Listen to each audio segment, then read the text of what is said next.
নমস্কার বন্ধুরা। জানেন তো, এই ফেসবুকের দৌলতে আমরা খুব মুশকিলে পড়ে যাই মাঝে মাঝে।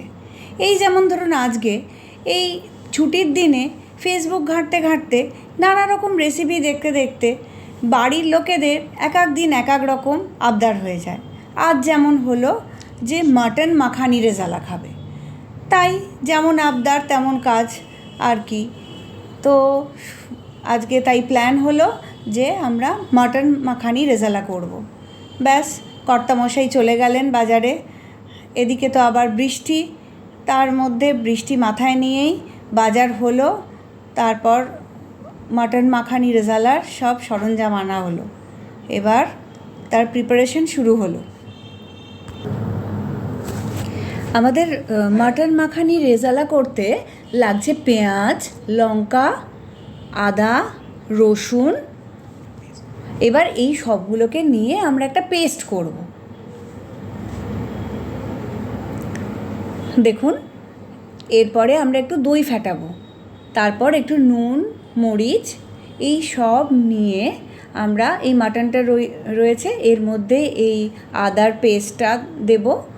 একটু একটু করে সব মিক্সচারগুলো দিয়ে মিক্স করতে থাকবো। এবার ফ্যাটানো দইটা একটুখানি দেব,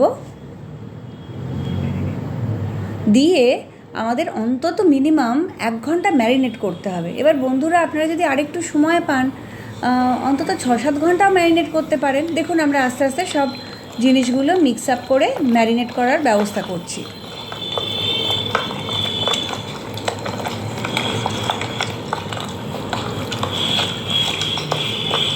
ম্যারিনেট হতে থাকছে।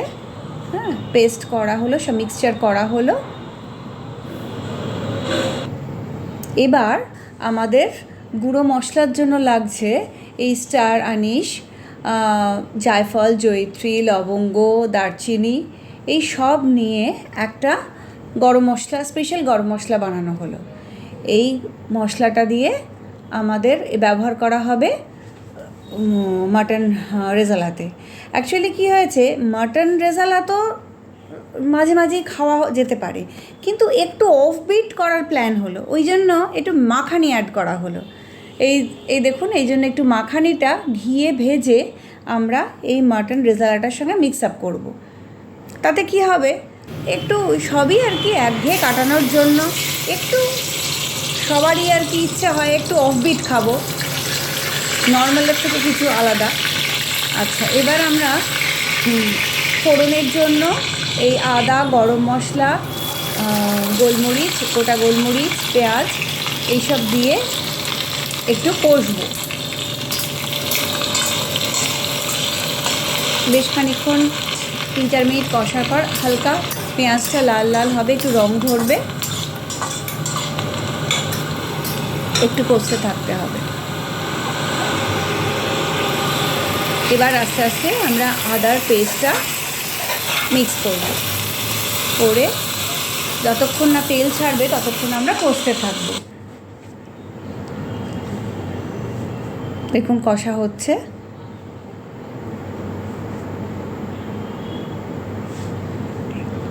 এরপরে আমরা ম্যারিনেট করা মাটনটা কড়াতে দেব। আপনারা যদি চান ম্যারিনেটটা ওভারনাইটও করতে পারেন, তাহলে খুব ভালোভাবে ম্যারিনেশনটা হতে পারে। আমাদের আসলে সময় অল্প আর হঠাৎ করে প্ল্যান হলো, তো ওই জন্য আর কি বেশিক্ষণ ম্যারিনেট করার টাইম পাওয়া যায়নি। এবার এর সঙ্গে আমরা একটু পোস্ত আর কাজু বাদাম বাটার পেস্ট বানাবো। এর সঙ্গে এটা মিক্স আপ করলে আরও বেশি টেস্টি হয় আর কি। এরপরে আমরা আমাদের স্পেশাল গরম মশলার পাউডারটা মিক্স আপ করে দিলাম। এর সঙ্গে জিরে গুঁড়ো, ধনে গুঁড়ো দিয়ে কষতে থাকবো। আর নুন মিষ্টিটা তো আছেই, আন্দাজ মতো দিতে হবে। এরপর দইয়ের পেস্টটা, আর একটু দইয়ের পেস্ট দিয়ে কষতে থাকবো। আর ওই কাজু বাদাম বাটা আর পোস্ত বাটারও যে পেস্টটা করলাম ওটাও এর মধ্যে মিক্স করে একসঙ্গে কষতে থাকবো। এবার দেখা যাক একটু সময় তো লাগবে। আমাদের কষা হচ্ছে। আসলে কি বলুন তো, আমাদের দেখুন এবার একটু আলু পড়লো। অ্যাকচুয়ালি কী হয়, রেজালাতে জেনারেলি হয়তো আলু ব্যবহার করা হয় না, কিন্তু আমাদের বাড়িতে না আসলে সবাই খুব আলু খেতে ভালোবাসি, ওই জন্য আলুটার বাদ দেওয়া গেল না। এই আলু দিলাম, তারপরে এবার মাখানিটা অ্যাড করা হলো। আসলে সবাই একটু খেতে ভালোবাসে তো, এই জন্য দেখুন না একটু অফবিট রান্না করা। আর করতে করতে এই একবার মেয়ে চলে আসছে রান্নাঘরে, মা কি করছো বলো তো, হ্যাঁ গন্ধ বেরোচ্ছে এত সুন্দর। এই দেখুন এবার ফুটছে, কষা হয়ে গেল, এবার জল অ্যাড করে এবার মাংসটা একটু ফুটছে। এবার আমরা একটু প্রেশার কুকারে এটা স্টিম দেব।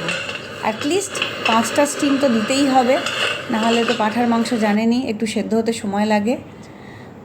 প্রায় 5 থেকে 6টা স্টিম দেওয়ার পর এবার দেখুন এত সুন্দর গন্ধ বেরোচ্ছে না, আর কি বলবো। এরপর আমাদের ফাইনালি তৈরি হয়ে গেল মাটন মাখানি রেজালা। ও দারুণ!